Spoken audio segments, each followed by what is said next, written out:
Dhaka medical থেকে blood দেওয়ার জন্য ব্যাগ দিচ্ছিল না, সে ব্যাগগুলো কে কিনে দিছিল? আমরা সাধারণ হিজড়ারা কিনে দিছিলাম, কারণ তারা জানি না ওখানে কি হয়েছে। আমরা ছিলাম, আমরা জানি ওখানে কি হয়েছে। একটা মানুষ মরে গেছে, তার লাশ দিচ্ছে না, 2 দিন 3 দিন পর সেই লাশ নষ্ট হয়ে তারপর লাশ দিচ্ছে। কেন দিচ্ছে? আমরা শাহবাগ থানা হিজড়ারা সবাই ছিলাম ছাত্রদের পক্ষে। কেন ছিলাম ছাত্রদের পক্ষে? আমার গুরুমা যিনি আছেন মুক্তা হিজড়া, ওনার আন্ডারে শুধু এই ঢাকা শাহবাগ থানায় পড়েছে। এবং শাহবাগ থানায় কি আছে? আমাদের 3টা মেডিকেল আছে, 3টা মেডিকেল আছে। আর এখানে আছে একটা খেলার মাঠের মতো, একটা সৌরভ উদ্যান আছে পার্কের মতো। তো আমরা এখানকার রুজি দিয়ে আমরা এই 30টা হিজড়া চলি। এখন সেই ভার্সিটির ছেলেদের সাথে গ্যাঞ্জাম লাগছে বা ভার্সিটির ছেলেরা উদ্যোগ নিয়ে দাঁড়াইছে, তাদের পাশে যদি আমরা না দাঁড়াই সেটা হয়? আমি ছিলাম কুয়াকাটা পিকনিকে গিয়েছিলাম, আসার পথে ছিলাম ঢাকার ভিতরে এরকম গ্যাঞ্জাম শুরু হয়ে গেছে। আমরা 15 তারিখে ঢাকায় ফিরি, 16 তারিখে রাত্রেবেলাতে আমরা ঢাকা মেডিকেলে ডিউটি করি। যাই দেখি এই অবস্থা, মারামারি কাটাকাটি চলতেছে, মানুষ আসা যাওয়া করতেছে। তো যাই জিজ্ঞেস করলাম, ভাই এখানে কাজ করা যাবে? কিভাবে কাজ করতে চাই? আমরা স্বেচ্ছাসেবকের কাছে কাজ করতে চাই। বিভিন্ন ধরনের বিভিন্ন মহলে বিভিন্ন প্রশ্ন উত্তর দিয়ে আমরা সেখানে ঢুকতে হয়েছে। যাই হোক, শাহবাগ থানার আন্ডারে যে আমরা যা হিজড়া আছে, আমরা 6 জন হিজড়া ঢুকলাম ঢাকা মেডিকেলে কাজ করার জন্য স্বেচ্ছাসেবক হিসাবে। তখন কোনো মিডিয়া ছিল না, কোনো পুলিশ ছিল না, কোনো ছাত্র জনতা ছিল না তখন সেখানে। সবাই যার জাননি এনএফসি ছিল, ভয়ে কেউ এগিয়ে আসে নাই।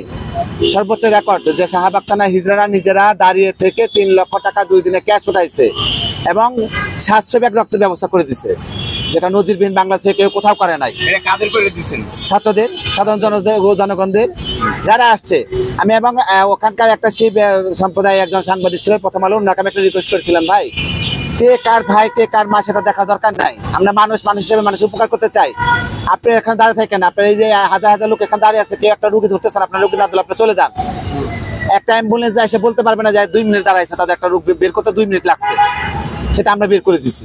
আপনার ওখানে পাবেন, ফুটেজগুলো নিলে আপনারা পাবেন, কিন্তু আপনাদের কাছে প্রমাণ আমি দেখাতে পারবো না। আমার কাছে প্রমাণ আছে, ছোট্ট একটা প্রুফ আছে যে আমার গুরুমার টাকা তোলার জন্য সবাইকে সাহায্যের হাত বাড়িয়েছে, যে আপনারা আসেন সাহায্য করেন। ঢাকা মেডিকেল থেকে ব্লাড দেওয়ার জন্য ব্যাগ দিচ্ছিল না, সে ব্যাগগুলো কে কিনে দিছিল? আমরা সাধারণ হিজড়ারা কিনে দিছিলাম। ঢাকা মেডিকেলে এত রোগীরা রক্ত দিচ্ছে, তাদের এক গ্লাস পানি কেউ দেয় নাই। আমরা সাধারণ পাবলিক কাছে পানি নিয়ে তারপর পানি দিচ্ছি, সাধারণ পাবলিক কাছে ফুট নিয়ে ফুট খাওয়াইছি, যে ভাই আপনার রক্ত দিচ্ছেন, আপনার এটাকে দরকার, আপনাকে বেশি কিছু দিতে পারলাম না। এই যে কাজগুলো তখন কে ছিল? কেউ ছিল না, এখন কোনো মিডিয়া ছিল না, কোনো পুলিশ ছিল না ঢাকা মেডিকেলে।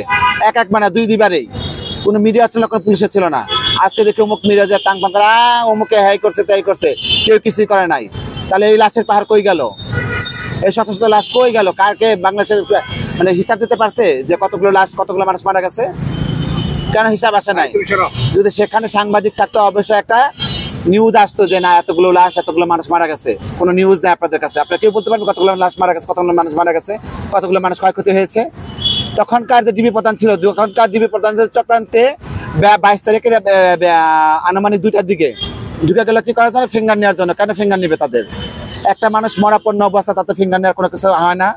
সে খুন খারাপি করে আসছে, যে তাদের ফিঙ্গার নিতে হবে, তাকে ধরতে হবে, সেখানে তাকে ফিঙ্গার নিয়ে কেন তার ডিজিটাল মামলা দিতে হবে? আসল দিকে মিডিয়ার সামনে এসে বলছে যে ঢাকা মেডিকেলে এই কাহিনী ঘটতেছে, সব রোগীদের কাছে ফিঙ্গার নিচ্ছে, তারা গুলি খেয়ে আসছে। কেউ কিন্তু বলে নাই, কারণ তারা জানি না ওখানে কি হয়েছে। আমরা ছিলাম, আমরা জানি ওখানে কি হয়েছে। একটা মানুষ মরে গেছে, তার লাশ দিচ্ছে না, 2 দিন 3 দিন পর সেই লাশ নষ্ট হয়ে তারপর লাশ দিচ্ছে। কেন দিচ্ছে? আজ পর্যন্ত কেউ যা ঢাকা মেডিকেলের যে ভারপ্রাপ্ত আছে ওনাকে কেউ বললো না, আপনার এখানে ডিউটি করার কোনো ইশতেহার নাই, আপনি মানুষদের এভাবে হয়রান করছেন, মানুষের লাশ দেন নাই, কাটাছিড়া করছেন। একটা মানুষ গুলি খেয়ে মারা গেছে, তাকে কি করছেন আপনারা? স্ট্রোক করে মারা গেছে। এই ধরনের পোস্টমর্টমে লিখে দিচ্ছে তাই স্ট্রোক করে মারা গেছে, সাধারণ মৃত্যু হয়েছে না। এই ধরনের তো কোনোই নাই। আমরা কোন দেশে বসবাস করি রে ভাই? সংবাদ, ফিচার ও অনুষ্ঠানের জন্য ভিজিট করুন সংবাদ প্রকাশের ওয়েবসাইট এবং যুক্ত থাকুন ফেসবুক পেজ ও ইউটিউব চ্যানেলের সঙ্গে।